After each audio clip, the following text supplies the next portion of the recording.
uwitwa Mitima Isaac yarwanye n'umuzamu Bonner n'umuzamu ugira amahane cyane, mwamubonye ku mukino wa Police FC ashaka gukubita mugenzi we witwa Mucyo Junior Didier.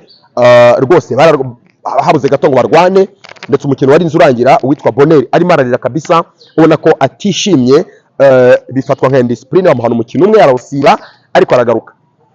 Uyu rero Bonner ku munsi w'ejo bivugwa ko yarwanye na Mitima Isaac, ariko nanone mbere y'umukino wa Mukura nanone bivugwa ko hari abandi bakinnyi nanone barwanye. Urumva ko rero equipe ya Rayon Sports ntabwo ihagaze neza ku kintu cyitwa discipline, ntabwo ari equipe rwose ihagaze neza.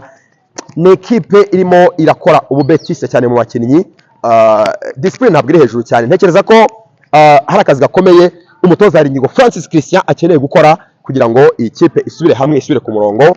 Nubwo bivugwa ko burya ikipe ya Rayon Sports uyu mutoza